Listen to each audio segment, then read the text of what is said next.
Hello, faithful, and welcome to the 49ers Plus podcast. I'm your host, Al Moriello, and this is your source for the most objective 49ers discussion. Only smart takes, never any clickbait. And today we are jumping right into the 49ers Seahawks divisional game preview. Obviously, we all know it's a Saturday night game, and a lot of us are not thrilled about that, but the number one seeds the past several years have gotten the Saturday game, which means if they win, they get an extra day's rest for the championship games the following Sunday or 2 Sundays thereafter. So both 6 seeds, Buffalo and San Francisco, who played on Sunday, need to play on Saturday, losing a day. It is what it is. You can't cry about it. Nothing's going to change. And Seattle's not nearly as banged up as San Francisco, but super banged up, at least in the wide receiver department. So 8 o'clock Eastern, Seattle is a 7-point favorite. The over-under is 45 for those of you that care about the gambling aspect. So first things first, Fred Warner trying to make a valiant return to the 49ers, practiced in a limited capacity on Wednesday. Did not practice Thursday. Shanahan ruled him out. I think it was wishful thinking by a lot of people regarding Warner's availability for the divisional round. Shanahan said he has a much better chance playing in the NFC Championship game should the Niners make it that far. But that's Shanahan's credo. Everyone's got a chance. Everyone's got a chance. And at least Warner was out there. And for those of you that saw some of the video clips on social, didn't do any hitting, but you saw him, doing some moving. Obviously, it looks like the mobility is there. Who knows how much of the speed is back? Who knows how much of the cardio is going to be there? And he's not in, hitting game shape because he hasn't been hit for the past, 2.5 plus months. Inspirational, nonetheless, for the team, an emotional boost after so many gut punches that this team has taken throughout the course of the season. Warner will travel with the team to Seattle. He was, which is almost a non-news because he traveled with the team to Philadelphia for the wild card game. So having him there, boost, could be activated next week. If the Niners get there, we will see. I don't hold anything that Shanahan says about injuries at face value, but Warner gave it a go. And you're going back, a week ago, they weren't going to open his practice window. Then this week, they did open his practice window.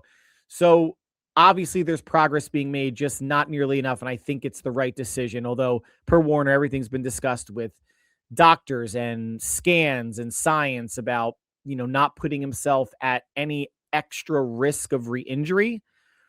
It just wouldn't be worth it. But the linebacking core with Kendricks and Wallow and Robinson, and I think Jalen Graham was a call-up, played well at Philadelphia, and I think we should all have a good amount of confidence in those players. Now let's kind of transition to injuries. We obviously know Warner's out. We know Kittle's out. Jair Brown at safety is going to be out, which means Marquise Siegel, the rookie, is going to start, and that would make Siran Neal the 4th safety and Jason Pinnock as the 3rd, playing in the big nickel defensive formations. Ricky Pearsall is questionable. Luke Gifford is questionable. D. Winters is questionable, as is Jacob Cowing. Forget Jacob Cowing. It doesn't really matter. Let's start with the 2 defenders. Gifford and Winters, I would imagine at this point, I said this last week, but one of them should be able to play. If it's Winters, I honestly don't think he should get his starting linebacker spot back, at least for this game. You saw how well 2 fresh bodies have played, and Winters is coming off of an ankle injury. If he is active over Gifford, he can be linebacker 3 or 4. You're still going to need 5, so that could mean Jalen Graham gets called up, or if Gifford and Winters plays, then there's your 4 and 5, and Jalen Graham doesn't get called up. We're not going to know, I guess, until game time with the whole questionable designation. Now, Ricky Pearsall, I thought his best chance to return would be a potential NFC Championship game. He has had discussions. He was limited-ish in practice. I don't think he was a full go on Thursday. I could be wrong about that. But per Pearsall's own admittance, he's not 100%. He's not going to be 100% until the offseason when he can rest it.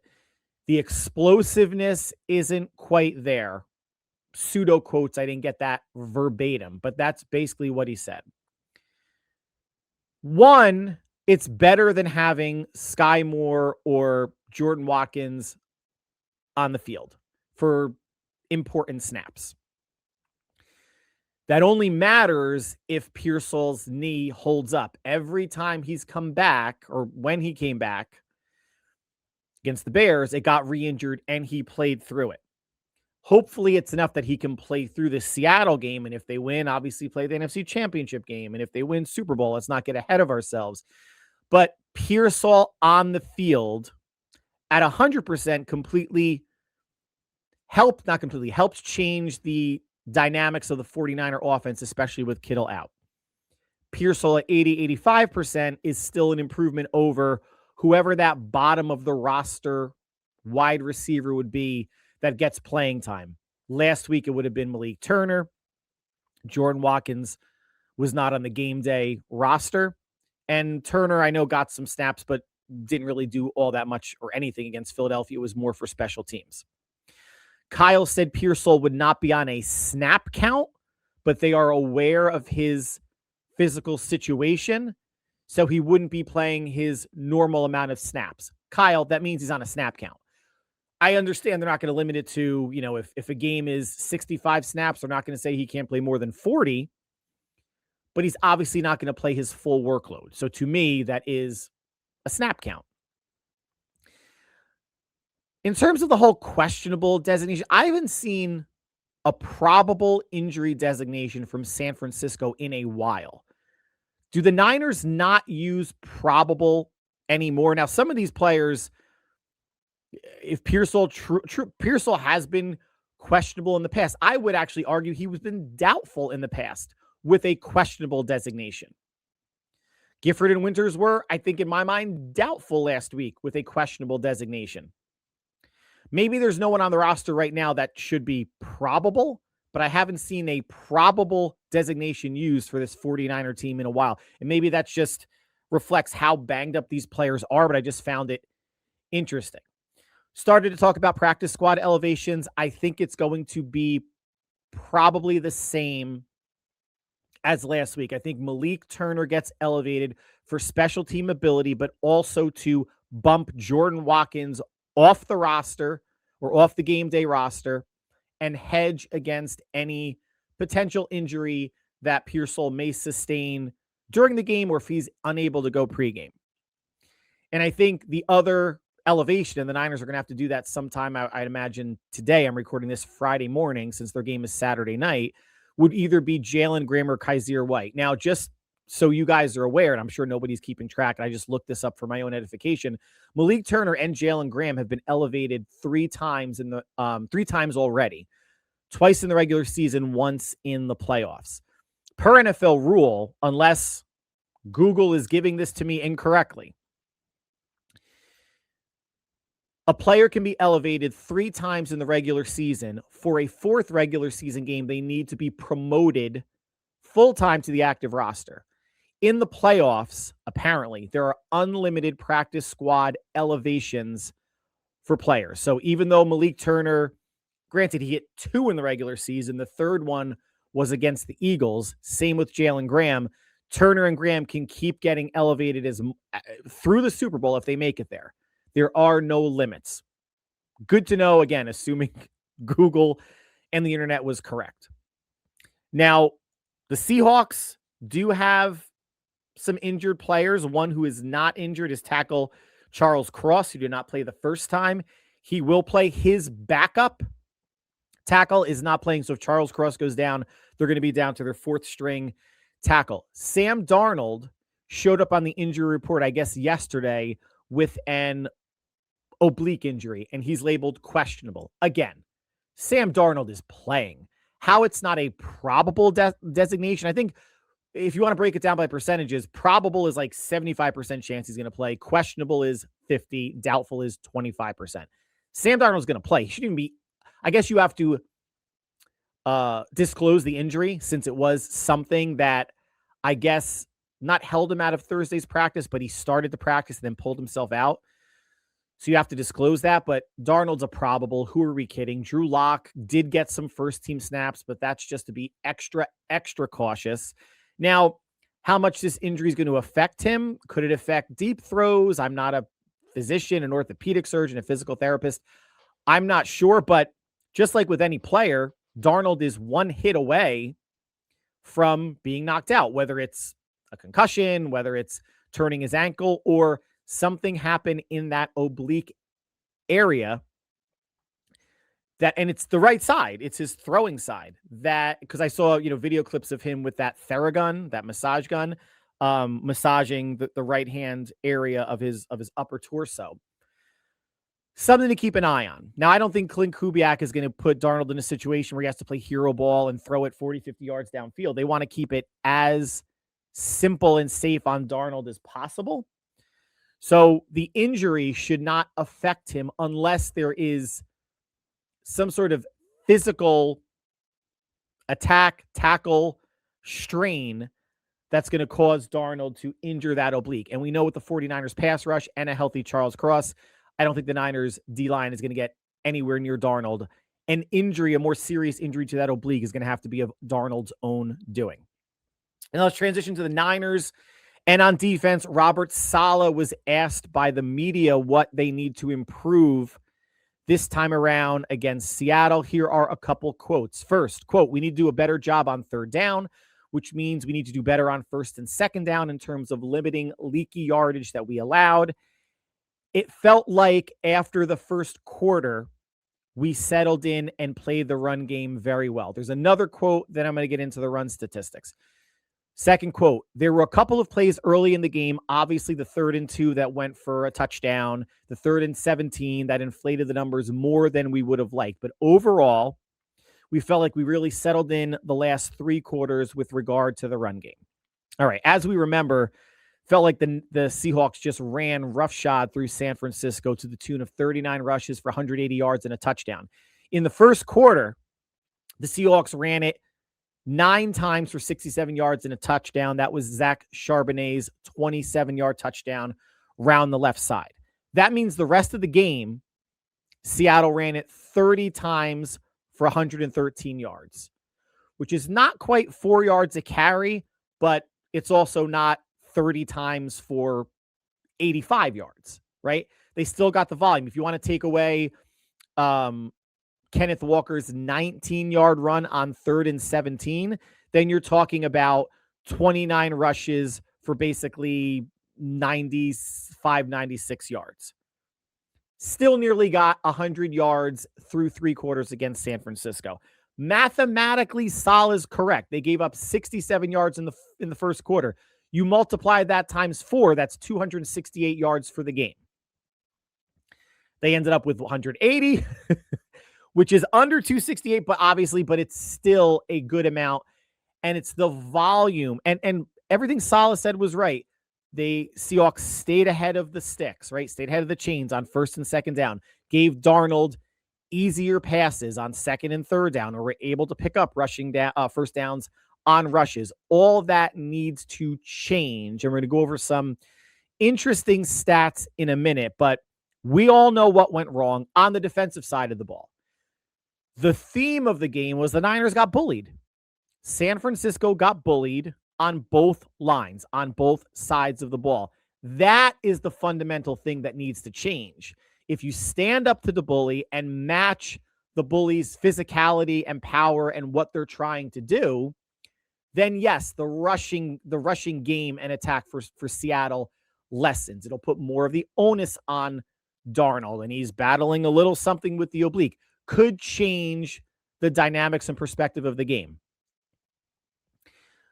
Beyond the running game, the Niners need to play bully ball, or their version of bully ball, to match what Seattle did to San Francisco 2 weeks ago. Now, as we know, Brock is 4-0 in Seattle.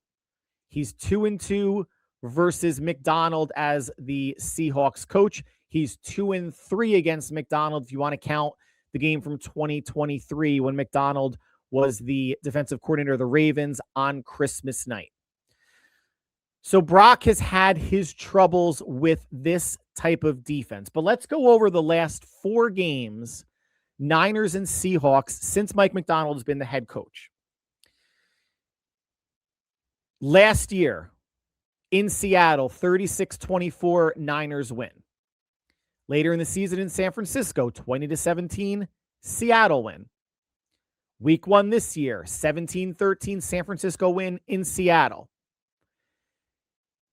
In San Francisco, 13-3, Seattle win. So we're seeing a trend here. We're seeing a couple trends here, right? One, the scoring has lessened in every game.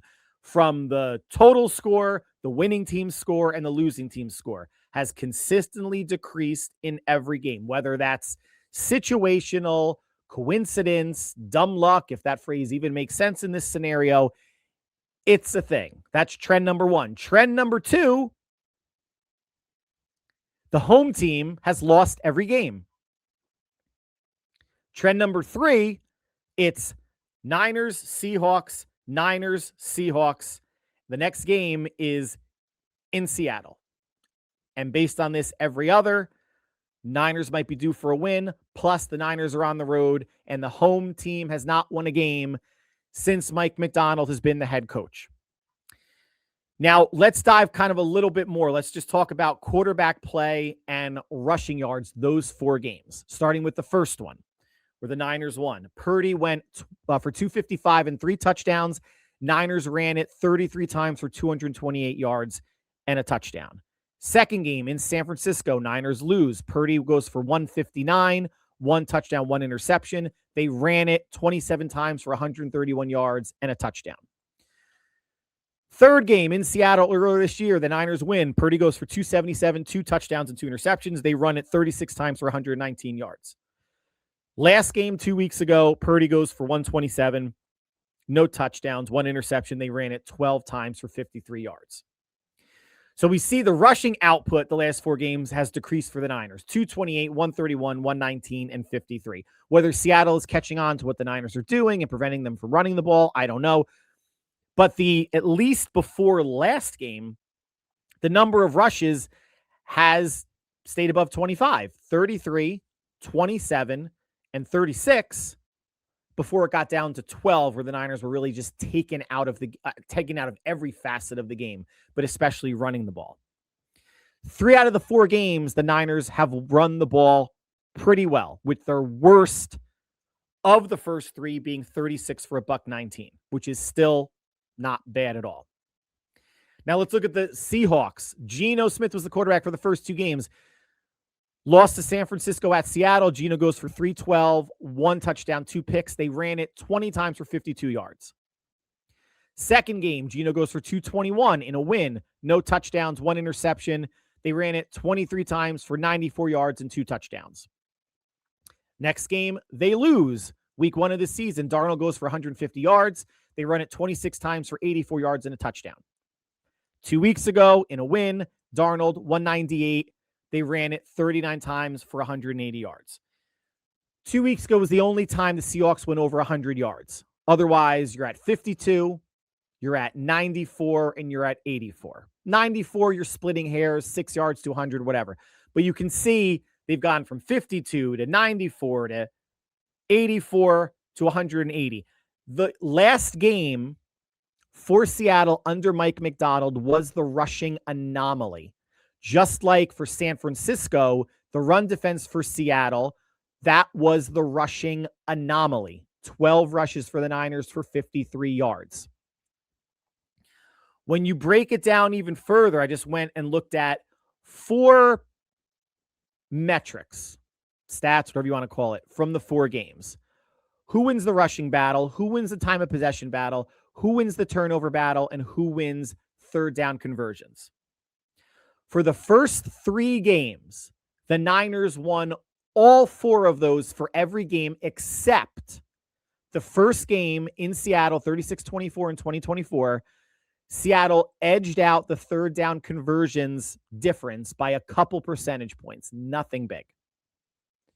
The fourth game 2 weeks ago, Seattle won everything convincingly. So as fresh as the beatdown in Santa Clara is, that is the anomaly the past 4 games. Now, the Seahawk team in 2025 is much better than the Seahawk team in 2024. The Seahawk defense, week 18 of 2025, is much better than the Seahawk defense from week 1 of this year. So we have to take progress and how teams evolve or devolve into consideration. But it's not like this 49er team has been dominated the past 4 games by Seattle really in any aspect other than this past game. And yes, the 2024 team under Geno Smith is, and defensively, is different than this year's version of Seattle. Just like this year's version of the Niners is different than last year's version of the Niners, although last year's version of the Niners, especially defensively, was not much to write home about. And from a special teams standpoint as well. That first game in Seattle actually this year was Jake Moody, who missed 2 field goals, or else that could have been a bit more comfortable of a win for San Francisco, or not needing that Jake Tonjes touchdown at the end. If he at least converted, say, one of those field goals, it would have been a field goal to take the lead. Now, keys to the game. I mentioned just a minute or two ago, rushing, time of possession, turnovers, third down conversions. For the Niners to win this game, they need to win 3 of those 4, at least. Can't be 2 for 2. I think they need to win 3 of those 4 metrics to really give themselves a good chance. And the ones that I would lean toward would be turnovers, although they've won games where they've they've lost games where they've won the turnover battle. They've lost a game where they've lost the turnover battle. And they obviously, they lost 2 games. Both games they lost the turnover battle. So got to protect the football, right? Got to protect the football. If I had to rank them, I would say turnover battle, time of possession, rushing, and third downs. Although you could argue that winning the time of possession battle and running the ball well should make your third down conversion percentage higher than what it would normally be. Whether that's higher than Seattle's, I don't know. But they need to win 3 of those 4 metrics. They need to stick with the run and get productivity. Again, going back to 3 of the past 4 games, the 3 games prior to 2 weeks ago, the Niners have run it well. And those 3 prior games were, in a lot of ways, different versions or renditions of that Seattle offense, right? Let's all make the logical assumption and conclusion that the Seahawks defense was playing better at the end of the season than they did fresh to start the season week 1 at home. So even though 2 weeks ago in San Francisco was the anomaly for the Seattle run D and the Niners run O, it is still closer to what the Niners run offense is this year. Remember, last week against the Eagles, 25 rushes for 75 yards.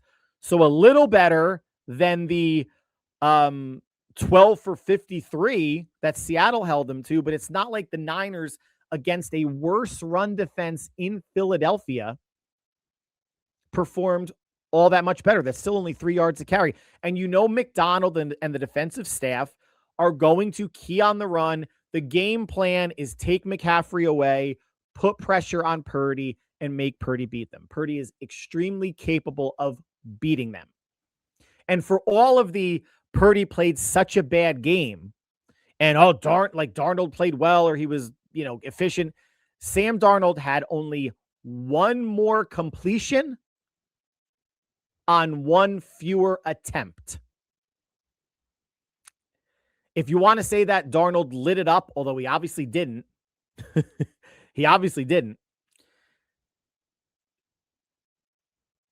Purdy was right there. And if McCaffrey catches that pass inside the 5 and it's not bobbled, then that's one more completion, no interceptions, and Purdy probably has a higher passer rating than Darnold for the game.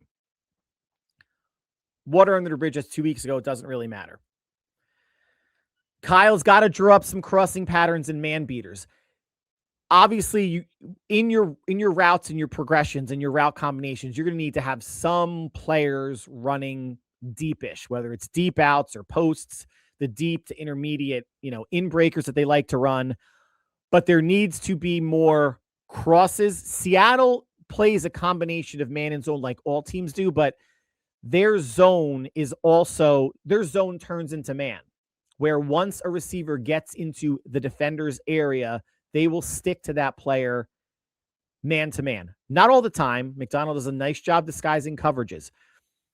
If Brock Purdy can decipher Philadelphia's pass defense with 2 All-Pros in the secondary, he should be able to figure out, and Kyle, what to do against McDonald this time around. These teams are what they are. Kyle's offense is what it is, and so is Seattle's defense.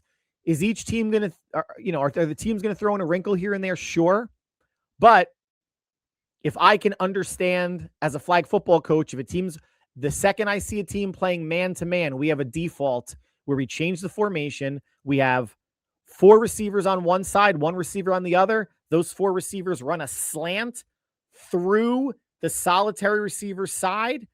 That receiver basically runs a curl, turning it into an in to cause traffic in the middle of the field, hit that receiver coming to the right. It should be a big gain, if not a touchdown, as long as you can make the completion. The NFL is wildly more complicated than youth flag football, but there needs to be more schematic wins for this 49er team that does not have a lot of team speed. And while Kittle at 32 years old isn't as fast as he was at 25, Jake Tonjes at 25 is slower than Kittle at 32.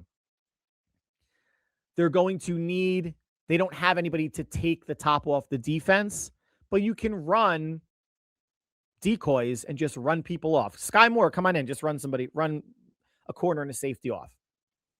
They got to be able to beat man. Got to play the run better. We talked about that earlier with Saleh.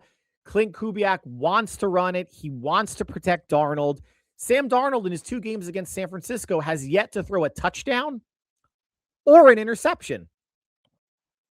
He's yet to go over 185 yards also. So they're not, and week 1 again is a wash because everything is just so new to everybody. The Niners need to make Sam Darnold beat them, which means they need to run the ball better. Darnold is a good enough quarterback that if you're going to give him easy throws, he's going to take it, right? And the Niners are going to play predominantly zone. They're not going to get any pressure on Sam Darnold. So it's imperative to play the run much better, to the tune of 50 to 60% of Seattle's output last game, which means if they can keep them between 90 and $110, I think that would be considered a win overall, but also considering what Seattle did last game.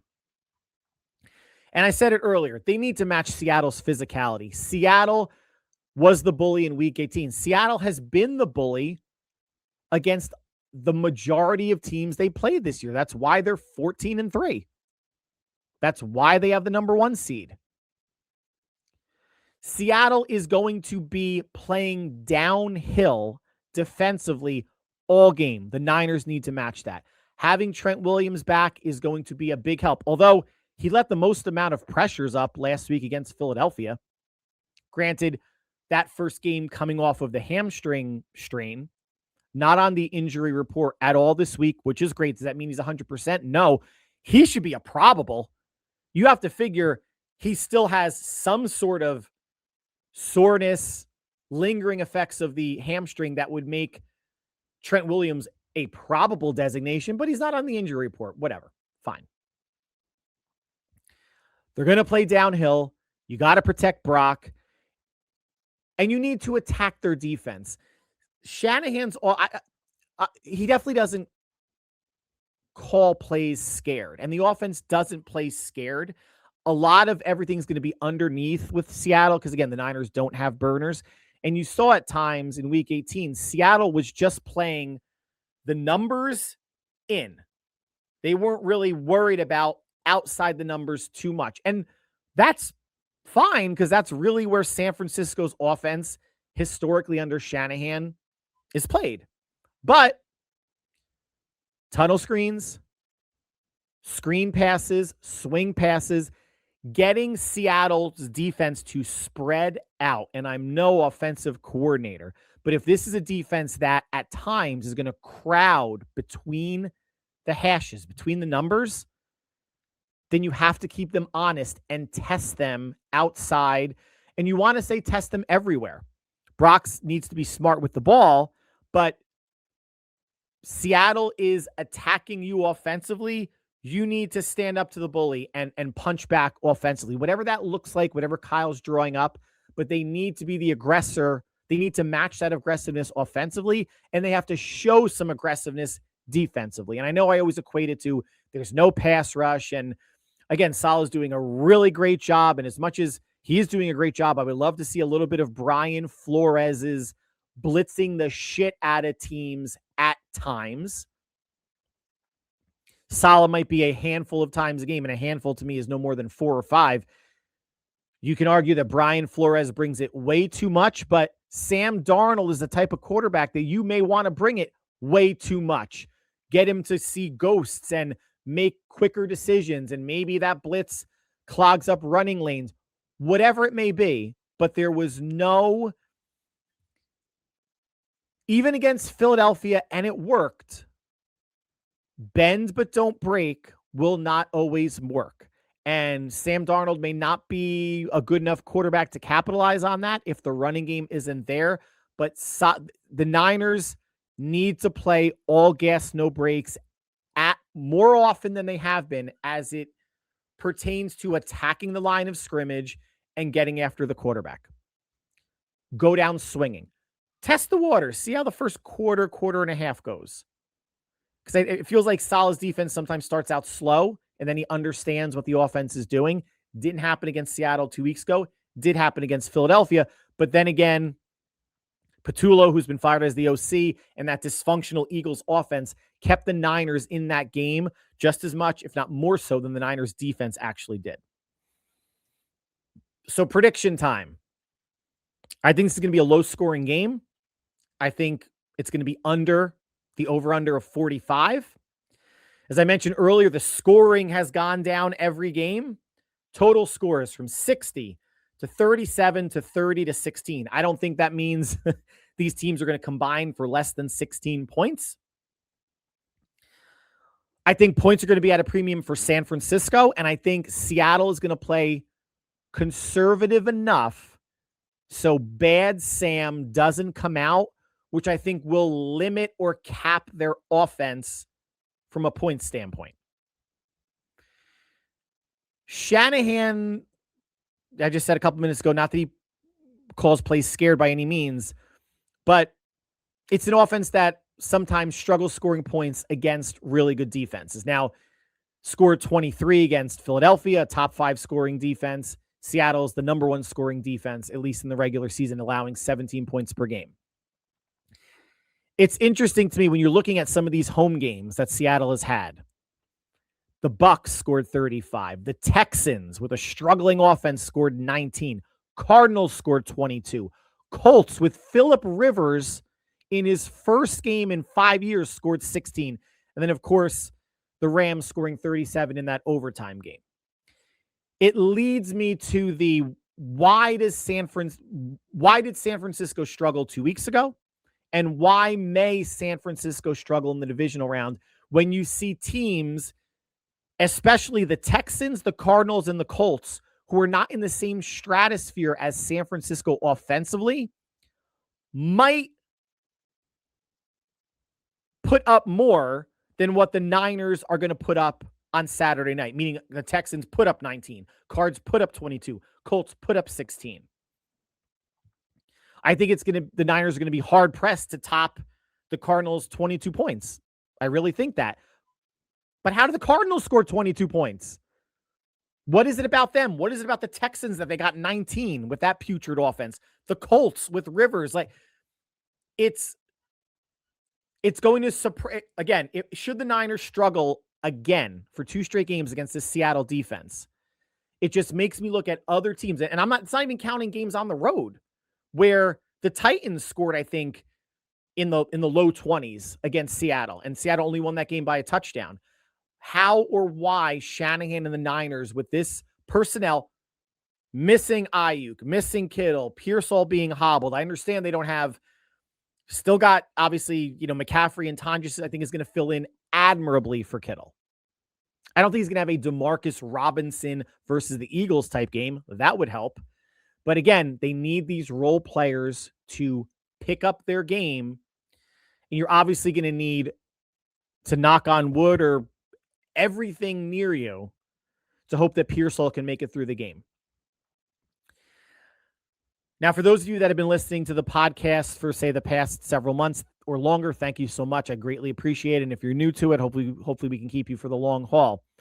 But I have picked against Seattle in San Francisco the last 3 games because I honestly thought Seattle would win those games. And the Niners have won. Brock is 4-0 at Seattle, only 1-0 against Mike McDonald. Seattle is the healthier team. Seattle is the more rested team. Seattle is the better team. Statistically, at least, they have the better offense and the better defense. There's not many metrics that you can point to and go, San Francisco has the advantage. I think they have the advantage at quarterback. They might have the advantage overall at head coach. But as Mike McDonald as the DC, again, it's going to be Mike McDonald as the DC against Kyle. It's going to be Clint Kubiak as the OC for Seattle against Robert Saleh. Where's there going to be the bigger difference? And I think the differences between each of those pairings is close enough that it should be a wash. Then it's going to go to the personnel on the field. Then it's going to go to how much is the 12th man at Lumen really going to affect things? How much is this home team has not won a game going to matter? Probably not at all. How much is this every other game a team wins going to matter? And based on that ordering, the Niners are due up for a win. I don't think that's going to matter at all.